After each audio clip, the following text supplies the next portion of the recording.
background is in teaching. So I spent 10 years as a maths teacher in a secondary school. So teaching about money was pretty much a part of my daily life. That said, financial education wasn't hugely embedded into the curriculum. It was there in some sense, and it was also covered in PSHE lessons. Now, that's not to say that there aren't some great examples of financial education happening in schools. And also parents and guardians and other adults are also there to act as role models for financial education too. The point of this video is to show you some things that you can do at different ages with your child to really support their financial education as they grow. So welcome to the Looking After Your Pennies YouTube channel. My name is Charlotte Jessup and I'm really passionate about financial education. I think there have been huge improvements in financial education in schools in recent years, but for many people of my age, I think we were really neglected in our financial education that came from the education system.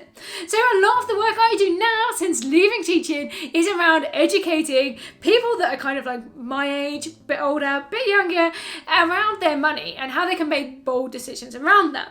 For a lot of us though, we have families and we don't want our kids to have the same financial education that we had. We want them to be better. We want them to be better prepared for the future when it comes to their money.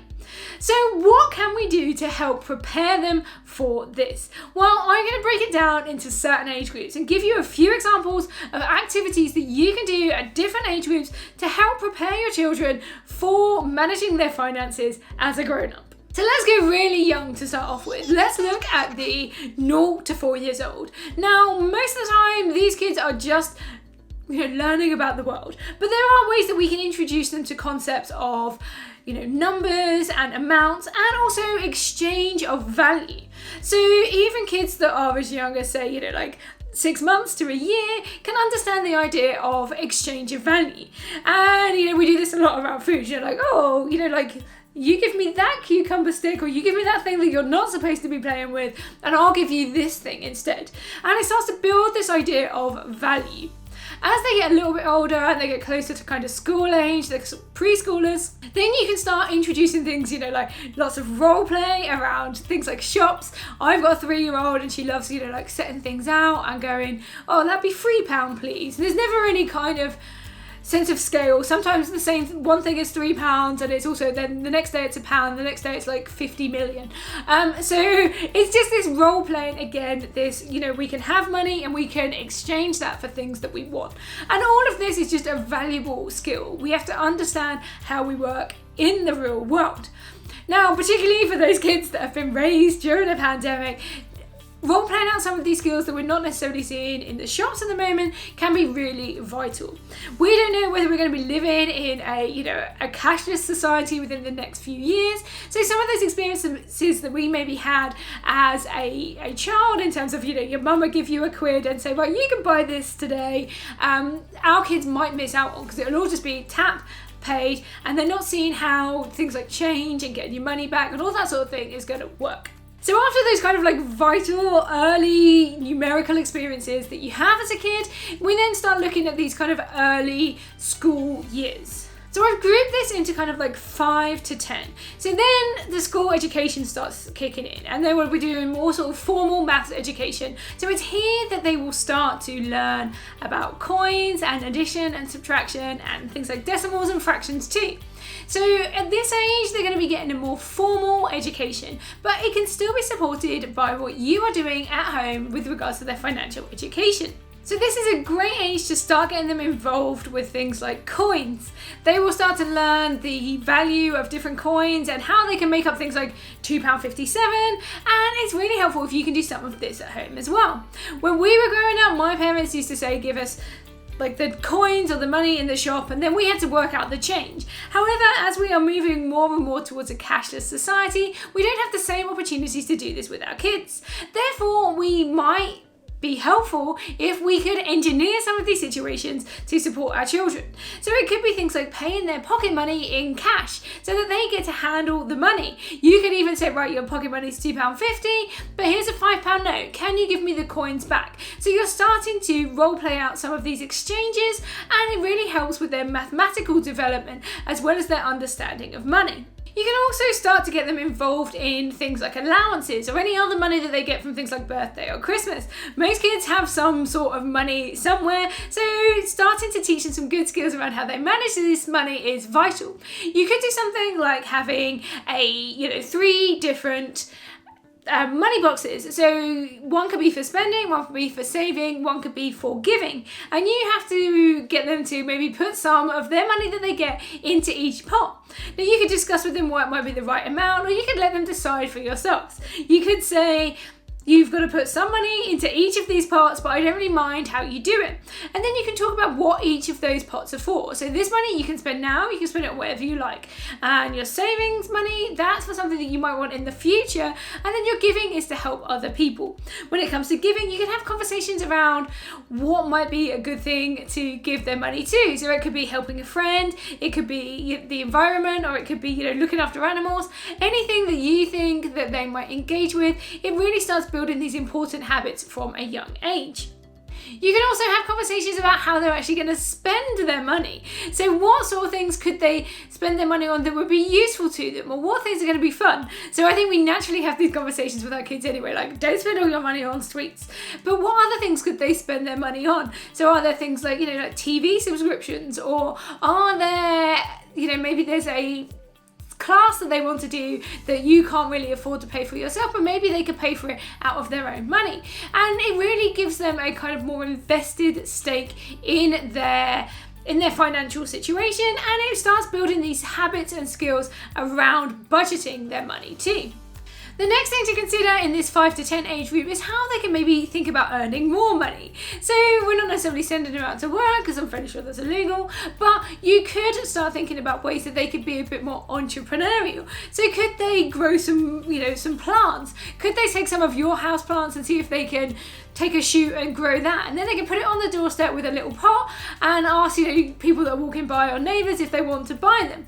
So things like this really kind of gives them an idea of how they could earn a little bit extra money to help them achieve their goals.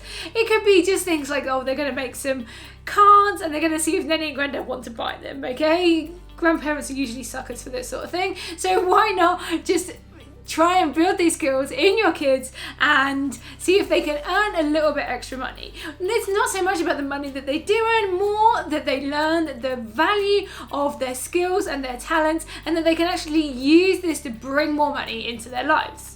Now, as we move into the kind of 11 plus age group and we start dealing with teenagers, then we can really hit these important financial topics. I think for many of us, this was the age where we realized that our financial education was most lacking, and where it has the most potential to be influential in their lives. So some of the more advanced kind of like mathematical elements will be covered within school, but there will still be some topics that aren't covered. So things like budgeting, how do they manage their money? And at this point, they're going to start to be having more independent lives. So they're going to want to do things like go out with their friends. And this is going to involve maybe a bus fare, it's going to involve maybe some food and drink when they're out, and maybe a bit of shopping too. So how are they going to manage their money to make sure that they can do all the things that they want?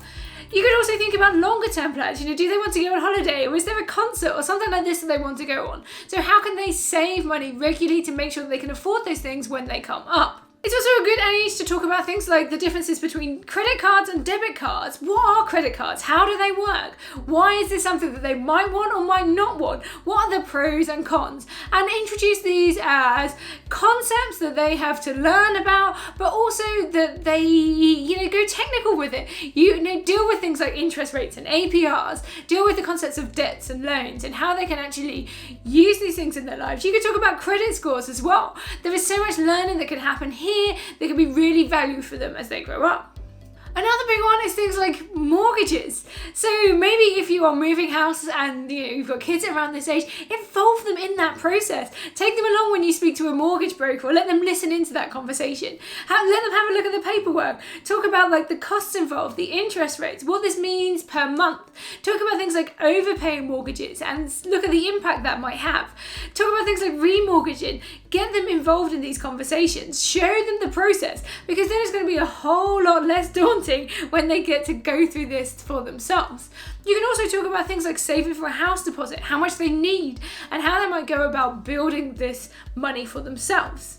Another great one to talk with kids of this age about is things like phone contracts. They might already have a phone on a contract that you're paying for. Why not give them some responsibility over that? You can even say to them when it comes to renewal, like, this is your budget. Go do the research. Go work out, you've got like £20 a month. What's the best phone you can get for that? I'm not paying any more than that. And see what the best deals that they can find are. They could be really, really useful. It's going to save you from doing the work as well. And then the other thing that really needs to be tackled in the teenage years is things about growing wealth. So things around investing. Now, you might be on this journey yourself, but it's a great thing to do this together. So you can learn about investing. The thing with kids is that they have a whole load of time, and time is the key metric when it comes to growing wealth. The longer you have, the greater chance you have to build your money into a sizable pot. So start talking to them about investing. Show them how you invest. Show them the different ways that they can invest even if they're under 18. So talk about things like junior ISAs. Maybe you've already got something like this set up for them. You can even cover things like pensions. You can get kids' pensions as well. So they might be interested in setting one of these up for themselves. There are even some that allow them to pay in small amounts of money each month.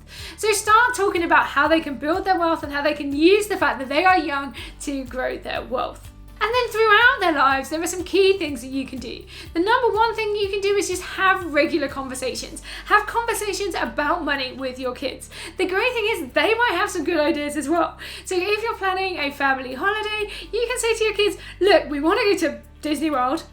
We need to get some more money. How are we going to do it? What can we do? Are there any areas we could cut back? Do you have any good ideas and ways that we can make more money? You can always be inspired by kids, even from a young age. My 6-year-old will regularly say if she wants something, she's like, why don't I steal some of the toys that I don't play with anymore? And I'll put them on Facebook or eBay, and then she gets a little bit extra money into her pot to spend on what she wants. So they can have really great ideas, and it normalizes talking about money. Tell them how much you earn, tell them how much you spend, tell them where your money goes. These are all the sorts of conversations that kids need around money as they grow up. The second thing to do is to just involve them in the process. Again, even if they're young, you can invite them to listen in on, conversations you're having with banks or with your credit card providers. You can just get them involved in the paperwork. You can get them to have a look online. They're probably going to be better at it than you are in terms of finding a cheaper energy bill. Get them involved in all of these things. Even something like, why don't you do the food shop this week? Can you get this to come in at less than £60? That's your challenge for the week. And see how they get on. Give them some responsibility around these things. You can go through these together, or just let them have a little bit of control around some of these things, and it will work wonders as they grow up. The third thing is to just be honest about your financial situation. If you are struggling, then have this conversation with your children. Tell them that it's okay to feel worried about money, and then tell them the actions that you're putting in place. And if things are going well, talk about what you're doing to help make sure that things continue going well. Talk about the ways that you're saving and investing, and the insurances and things like that you're paying into to secure your financial future. If we're open and honest about our feelings around money, it gives our children a template for their own emotions around their finances. And the fourth thing to do throughout your children's lives is to always prioritize your own financial education and theirs. Make it a central part of what you do as a family. Make sure you are constantly working on your financial education and bring them along for the ride. Make it something that you do together and something that you make really vital to your growth as a family. So that's it. I hope you found this really interesting. If you want to continue your financial education, where you can go back and watch, I think I've got like 100 videos or something now that you can go back and watch, or you can come check me out on my other social media channels. I'm always doing financial education based topics on Instagram, TikTok, Twitter and Facebook, so go and check me out there. If you want to leave me some comments about your own thoughts and feelings about your financial education and what you're doing to support your children, then leave them in the comments below, and do not forget to hit that subscribe button. Thank you for watching. Bye.